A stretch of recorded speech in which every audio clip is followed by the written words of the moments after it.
can be an extraordinary adventure. More than ordinary. In the gym. At home. At work. More than ordinary. Advice. Without the new agey bullshit. Welcome to More Than Ordinary, presented by 7 Generation Games. I'm Maria Burns-Ortiz. And I'm Anne-Maria DeMars. And our guest today was Mr. Universe, the Incredible Hulk, actor, upcoming contestant of Battle of the Network Stars. Super interesting guest. We are so excited to have Lou Ferrigno in the More Than Ordinary studio. How are you? You got me at a good time. Because I'm traveling so much, and funny, I live down the street somewhere, but I've got a chance to do this interview. I heard about you through Fairfax Hackley. Yeah, because about a year ago, you received the award of the Arnold Classic. Yes, at the International Sports Hall of Fame. Yeah. That was great. And you were inducted this year, right? Yeah, correct. Yeah. It was fun. Who did you bring as your date? I brought my daughter, who was 18 years old then. Did you bring your wife? No, she couldn't make it because of the fact that we had some stuff going on with the family events. So I just flew there. I just met a friend of mine. But it was fun because she attended before. So we wanted to get right into it. On this podcast, we talk a lot about people who are succeeding. I mean, we talk more than ordinary because we think a lot of people have the potential to be more than ordinary, but some people just don't, whether they don't think they can be or they don't want to put in the effort or what it is. You have overcome a lot, and one of the things that we were talking about is, why do you think you succeeded? Why? Because I never felt sorry for myself because I had a bad relationship with my father. So basically, I knew that no one can do anything for me because my whole life was about overcoming adversity. Because close to birth, I've lost like 75%, 80% of my hearing. And being introverted and unable to speak clearly, I was labeled as a deaf mute. They called me Deaf Louie. So apparently I became a fighter. And I felt that the only person who could help myself is myself. So I always wanted to take action for myself because I knew if I didn't, nobody else was going to take action for me. So that got me involved with when I was a kid, I was a real life Walter Mitty. I had to read whole comic books, Superman comic books, because I was obsessed with power. And it was an escape for me and made me feel good about myself. So that led into bodybuilding and fitness because I felt that if I built a strong, powerful body, nobody could beat me up or pick on me. So I chose that direction. That was my platform to survive. And it was interesting because if I haven't done that, I would have done bad things in my life. And when you were a kid, education, especially special education for kids who are hearing impaired and things, was very different. What were some of the challenges that you faced? Especially, we talk a lot about schools because we work with schools and kids. What were some of the challenges you faced in school that kind of set up that success? Well, that's a great question because when I was young, I think about the 4th or 5th grade, they told me, I went to Catholic school, parochial school, and they told me I needed to go for the school for the deaf because every time the teacher would talk to me, I would look at the student behind me because I thought that maybe he was talking to someone else. So at the time, my father said, it's not going to happen. So we went back to class and we confronted the teacher because I convinced a lot of people that maybe I had a speech problem, but I didn't have a hearing problem because I didn't want people to feel sorry for me. So what happened, they put me in the first row in front of the classroom, maybe 3 feet from the blackboard, right in front of the teacher. And from that point on, I learned to succeed because when I was sitting in the back, I would miss all the classwork. And then I would fail on my grades. So I forced myself to be more attentive compared to other kids in the class. I just had to work harder to succeed. So throughout school or throughout high school, I had to make it known about what I was going through, the problem I had, so made sure that the teacher would face me all the time. Because sometimes when the teacher turned to face the blackboard, I wouldn't understand. I'd be too shy to raise my hand. But then I knew that if I would take action, I'm going to get left back. I'm going to get thrown out of school. So for that point, taking action, and that's an important thing for other kids. Like, don't be ashamed of yourself, basically take action, because it's important to have your teacher know if you have some kind of a handicap, regarding if you have an eye problem or mental illness, whatever. Right, I'm going to ask one of those, what Maria calls story questions, where it's a story about you, but it ends in a question. But I really am interested in the question. Okay. So I was listening to you. When I was a kid, I have really, really, really bad eyesight. And so when the teacher wrote on the board, I had no idea. I thought the teacher just wrote notes up there to remind herself, right? I didn't realize the other kids could see it. And when I would be writing, I would lay my face on the table so I could see the paper. And so finally, when I got screened for vision, probably about the third or fourth grade, my parents felt really bad. The teachers felt really bad. They said they had no idea that I couldn't see it. My mom said, "Why didn't you say anything?" And I said, "Well, I didn't know that other kids could see the board, and I didn't know other kids could see the paper." So my question is, when you were little, did you know that other kids could hear better than you? Yes, but I just wish I had hearing like them. But what happened, I would daydream a lot. To go through the motion, be in the class, wait for the class bell to ring, and then go to the next class, because I didn't want to say anything because I was afraid of being rejected. I didn't want to be labeled a freak.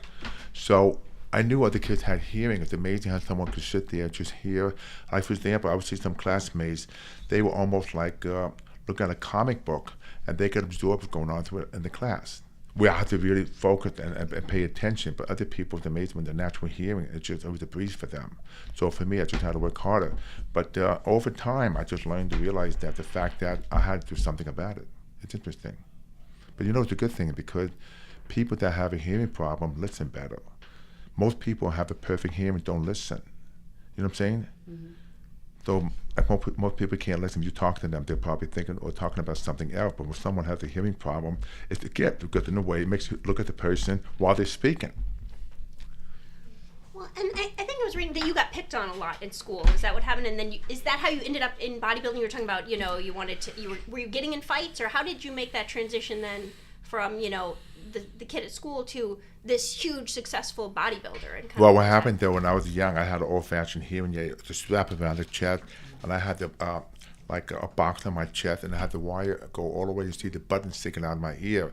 So kids would be mean. These children do not have the psychological defenses to defend themselves. So kids would be mean. They would punch me in the chest, so to be mean. Sometimes my hearing aid wouldn't work, and I'd be upset.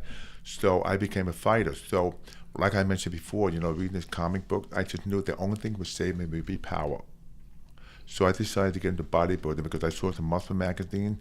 I went to the movies one time and I saw this guy, Steve Reeves, who played Hercules, and I saw him standing between these two pillars, and he had his whole body spread out and pulled the chain, and that was it. That changed my life. I said, that's what I want to be. Oh, I love those Hercules movies when I was a kid. Me and my brothers used to watch them all the time. And as a matter of fact, I played Hercules in 1982. What? Yep. See, Maria knows all these things. Exactly. Well, yeah, and what was it like? I would say, we're kind of to come full circle and to have watched those movies and then to be playing that role. Well, I had a lot of dreams when I was young, and all my dreams came true. Like, I've always wanted to be the Incredible Hulk. I wanted to play Hercules. I wanted to become a deputy sheriff. I wanted to be a worldwide speaker because I couldn't speak in front of people. And now I'm a worldwide speaker. I speak all over the world, talking about overcoming fear and maximizing your personal power. But it's funny that I have a lot of dreams. Every one of my dreams come true because I'm a fighter. I'm a warrior, and nothing stops me. I think that's a really important point, even though we're not to the tip section yet, where I think about that sometimes. Like when I was at the Hall of Fame a couple years ago, one of the things I said is everybody who gets to be a world champion, that's an insane idea. Like you were Mr. Universe, to be best in the world at something. If you went on the bus and you said, I'm better than everybody in the world, people would just think you're crazy, right? It's an insane idea. Or, and you, on top of that, being a movie star and all that, it's crazy. You have your dreams come true. And so few people have that happen. And yet, I talk about the Hollywood people, which I would say you are an exception of, but you see a lot of people around who they do have all their dreams come true, and yet they crash and burn. Instead of waking up every day and saying, oh my God, this is amazing. We're in Santa Monica on the 12th floor overlooking the ocean, sitting here with somebody really famous, or in our case, not as famous, but really awesome, right, Maria? Yeah. And yet we see so many people like that, and their lives, they're basket cases. Why are you, I know what Maria wrote down, one of the things we're most impressed about, you've been married 37 years. Why do some people succeed like you and others just are, on the front page of the National Enquirer for their fourth visit to rehab? What's the difference? Well, before I answer the question, you guys are cute together. Mother and daughter. It's really nice to see how you're close with mother and daughter. I admire that because it's great traditional family value. Anyway, I don't have an ego. I don't believe anybody's better than anybody. I don't give a rat's ass on how much money you have or about it. I judge people for who they are. And myself, I'm very true and honest because I was raised in a way that had traditional family value. Family's everything. That's first. Everything is secondary. The reason why I've been married 37 years because we have open communication and honesty, because other people can't be honest with themselves. And now, getting back to also the question you mentioned, I think you and I, because in life we get to love pain. I love pain because I'm able to go beyond the pain barrier to be a champion, like someone like yourself. When you're fighting in a tournament and you have some kind of a pain, that's not going to stop you. Other people get afraid, but you got to go beyond that pain barrier. And knowing all about the mind, have vision, nothing will stop me. And you have to do what it takes to be successful. And that's why in my situation, I felt like I always believe giving 110%, nothing will stop me, because I'm a big believer. And I want to, with the day come when I'm 85 and look back and say, I should have. It's too late. So I look back right now, there's not one thing I don't regret. Yeah, it's funny. I think the same thing. I mean, there's lots of times, I would like to live to be 197, but really, if I keeled over right now, I'm not likely to. But if I did, it's been a good run. I got to get a doctorate and found multiple companies and have amazing, amazing children, get married. It's been a good run. Yeah, as long as you're happy with yourself. I'm hoping not to keel over for a while. We'll be right back. You know how sometimes you have an idea of how you want something done? Like how you would have your living room decorated, your closet organized, or whatever. But you just haven't had the time to get around to it because the way it is right now is passable and it works. But in the back of your head, you know it could be better someday. Well, for Spirit Lake the game, someday is today. At 7th Generation Games, we've rolled out a major update of our very first game. We've kept the parts that were already great and enhanced those areas where we saw potential for enhancements to give you a new version of the game that we know kids will love even more than the original. If you already have Spirit Lake, check your email for the update notification. If you don't have Spirit Lake, well, what are you waiting for? Get it today. Welcome back to More Than Ordinary, presented by 7th Generation Games. I'm Maria Burns-Ortiz. And I'm Anne-Marie DeMars. And with us today, if you missed the first half, I don't know how because it's a podcast, we have... Lou Ferrigno. So on the break, I was asking you about your children and if they were spoiled or not, and you were telling me about all the amazing stuff your kids are doing. Well, my kids are all driven, and they're not spoiled because I taught them great work ethic. And I taught them to save their money because even though they're being a celebrity, they're not going to grow up on a silver platter. So like my son, my middle son, he's filming 2 different TV series, and he came up with the idea of forming what you call the Ferrigno Legacy. It's a big bodybuilding, fitness, physique, bikini competition in Palm Springs. We have the strongman competition. We have also the powerlifting. So that's his project. Is it the same time every year? Yes. I like Palm Springs. When is November 18, 19 at the Aqua Calante Hotel. Last year we had 265 women competing. It's the best show on the West Coast. So I want to be like the Arnold Schwarzenegger Classic on the West Coast. And then my daughter, she came up with the idea of how would you call FerrignoFit.com. It's a website. It teaches you how to become your own personal trainer. Any meal, all kinds of meal, any age, any type. And she came out with a great book called The Reset Plan. And in the book, the best book I've read about nutrition, about mental health. But it's funny, when I read the book for the first time, she talked about me when I was competing, and how difficult it was, in being in that situation. So that's why you got to be nice to your kid. You never know. I know, she wrote My Fight, Your Fight with Rhonda, and there are still parts about it I'm like, but people have different perspectives. So yeah. I'm sure your kids' perspectives on you when they were young and your perspectives on yourself when they were young are probably a little different. Oh, definitely, because a lot of kids today, it's all about entitlement. Like when I was raised, I was poor. Like when I was a kid, I couldn't afford weights. You know what I did? I got cement pails. I filled with cement. I put a broomstick and made my own barbells because I couldn't afford weights. I came from nothing. So it's funny today, it's so different because there's a gym around every corner. But that's when I was young. I had to improvise. Everything was makeshift for me. So I started working when I was 12 years old.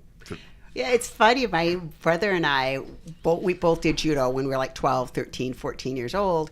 And we had an old garage in the back that had boards falling down. So it wasn't safe to park the car in. And it had garbage thrown in it, right? Including like an old mattress.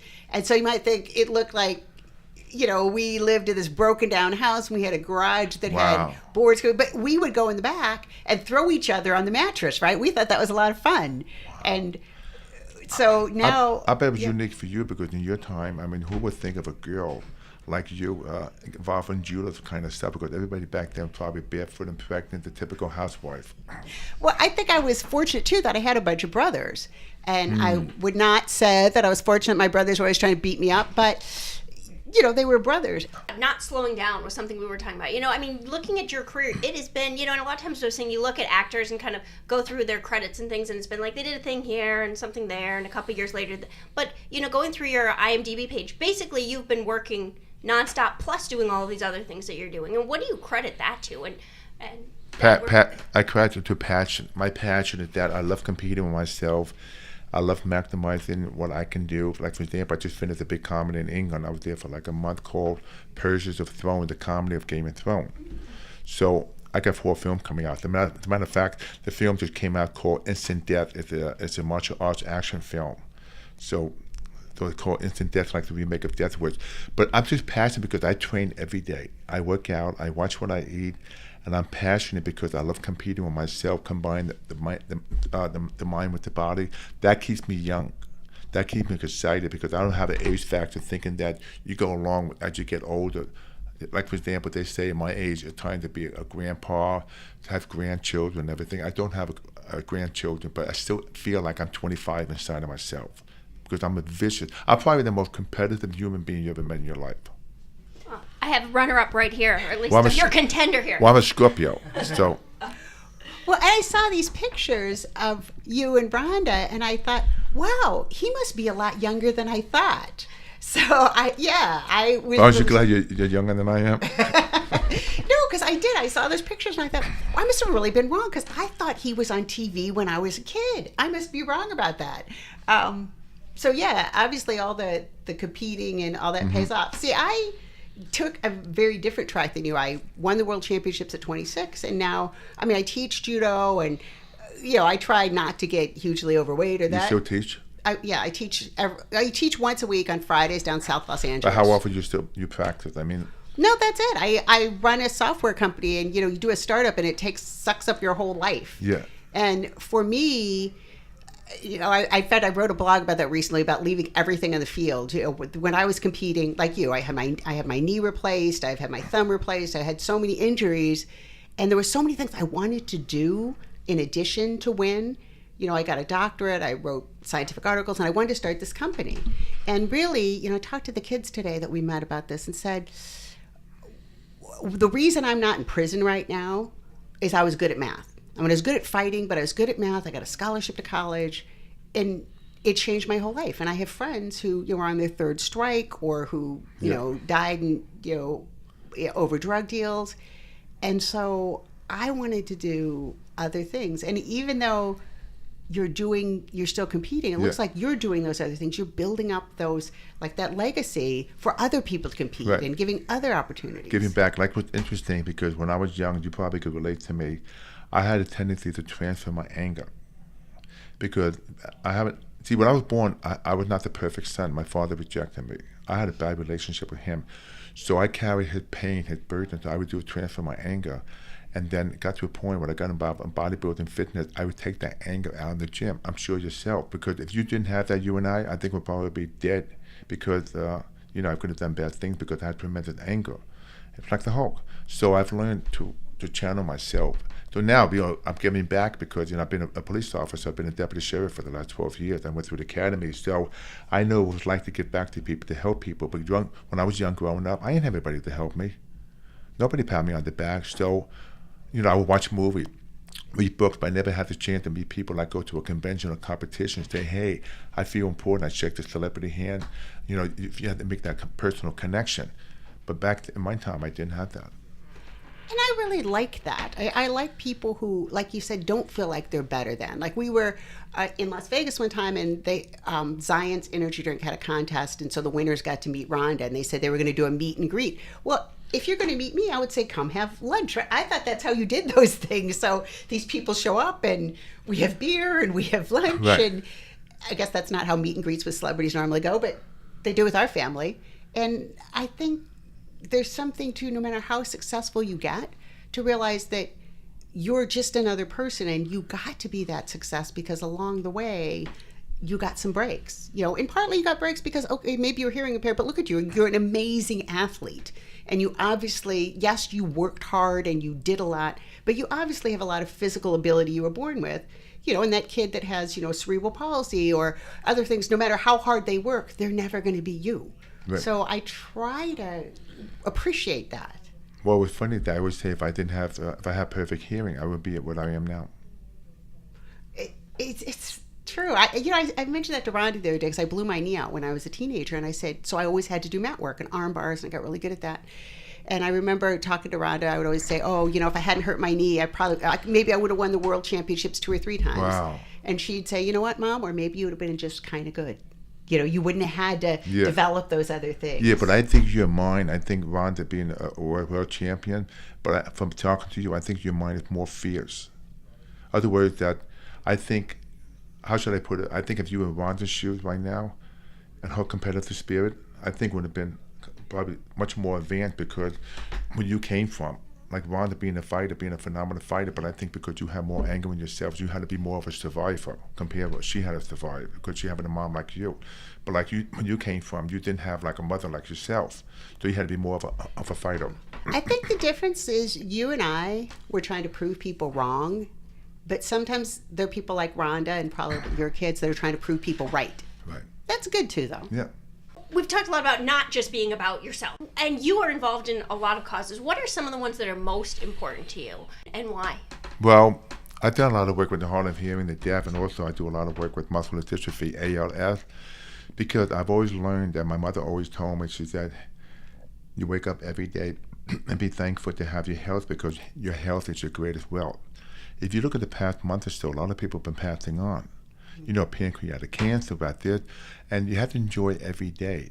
Don't wait till, like for example, I saw a video, I don't know if you've seen it, about Steve Jobs. Mm-hmm. He's had a video and he said, right now, I'm looking at this machine, got all these green lights, I'm in the hospital dying of pancreatic cancer, but he said, I've learned to achieve the epitome of wealth, but if I put the clock back, I should have spent more time in a relationship with my family and my children, because you can't take the money with you. You never see a U-Haul behind a hearse. Mm-hmm. So that's why it's so important to value every day. I mean, you're never going to happen tomorrow or the next day, but people lose perspective. They think the money is the answer. They think that could be like a feather in their cap. No, money could be the answer to everything. It isn't. I see you're way smarter than me because it took me a long time to figure that out. I think this year, I always said I wanted to go to Belize. I always said I wanted to go to Trinidad and Tobago and visit family there. And this year I finally realized, there's never going to be a day when all of the work is done, when I could say, my work here is done, I can take off. So Maria and I just went to Belize in January. Dennis and Julie and I went to Trinidad and Tobago in March. Good for you. Because, and now too, it seems like, her daughter, Ava, will call up and say, what are you doing? Well, the truth is I'm always doing something, but I always say, come on over. Same thing. Rhonda said, I'm doing Battle of Network Stars. You and Julie, you want to come up? And I thought, I really don't have time to take the day off. But Rhonda mentioned something to me one time about how, Mom, you're always like working on this grant or working on that grant. If I'm getting an award or where, Maria's getting an award or something, is that one day really going to make a difference of you working on that project or that game? And I thought, you know what? She's right. And yeah, Julie and I went up to Malibu and watched the show. I haven't laughed so hard in years. So I don't know what the episode you were on was like, but the one I saw, it was amazing. So it is. Yeah, it's you take time to appreciate that everything can't be, I got to get one more checkbox and one more IMDb listing or whatever it is. But what's interesting about this time, the Battle of the Network Stars, because the people on my team, they're much older, like Fred Dwyer, you had like Kevin Sorbo. It's all about maturity, because when I was 25, 26, you have a different perspective. Like, you want to win. It's all about getting some recognition. But it was more of a mature, otherwise we had more fun. We enjoy ourselves more. It was so different, brilliant, because you have a lot more camaraderie. Well, and one thing that I wonder about just in talking to you is it seems like you never feel like, okay, like you're talking about, I'm done. Everything I want to do is accomplished. What is your next goal, and how do you keep setting what that next goal ends up being? My next goal is I want to have a TV series. I've done 4 TV series. I've done over 40 films. I could be home more because I travel a lot. I do a lot of speaking. And it's kind of hard because I'm away from the family a lot. You're traveling, especially when you fly in a plane. Who's throwing the records here, all the delays, the storm. You're getting stuck in the airport, people being rude, all that kind of stuff. And then you got to deal with your biological clock. Like, for example, I was in London 2 weeks ago. And then just before I'm leaving, there are a bunch of people running around with machetes, attacking people. And it's just because right now this world is in a difficult situation, because especially with Homeland Security. So it's tough. But I like to spend more time home. We'll be right back. Did you know that kids on average lose 2.5 months of math skills over the summer? That means that when they go back to school this fall, it's almost like everything they learned in math since mid-March never happened. 7th Generation Games can help. Combining adventure gaming and math, our games are the perfect way to keep kids' math skills up to date. It's not flashcards or worksheets, but 3D video games and engaging apps that kids actually want to play, even when they're on summer break. Check us out at 7generationgames.com. Now comes to everybody's favorite part of the podcast, and that is where we ask our guests to give a tip. It could be on anything. It could be on careers, goal setting, being a father, anything that you would like. Eat right, sleep right, and train right. It's very simple. What I mean by that is, like, here's a perfect example. I have a great statement. This is good for everybody when it comes to working out, fitness. You can do all the crunches from the womb to the tomb, but in order to lose the fat, you must control the fork and spoon. Very good. And that's my best advice I can give to everyone, because it's not just when you have yourself mentally, it's also physically. Because if you don't take care of yourself physically, you're not going to feel good about yourself. That's why it comes down to relationship. Like, for example, life. Like, for example, if you don't take care of yourself, then you deal with obesity. Like, the more people now, they just prove today that people that sit more than most people, that's worse than obesity. You know what I'm saying? There's no excuse. If you got like a knee replacement, if you're in a wheelchair, you have to have some kind of a physical activity. Because if you don't have that positive attitude about yourself, that could affect everything else. My physical activity is running after 3 small children. Does that count? I'm sure you do a lot of running and chasing them. Well, thank you so much for being here. It was You're welcome. great. Right. Thank you. So if you like our podcast, which of course you do, you should subscribe. Leave us a great review on the App Store, Google Play, or wherever podcasts are heard. And don't forget to check out Battle of the Network Stars. Starts June 29th. Props to Lou Ferrigno and my lovely daughter, Rhonda. Thank you. Keep up the good work.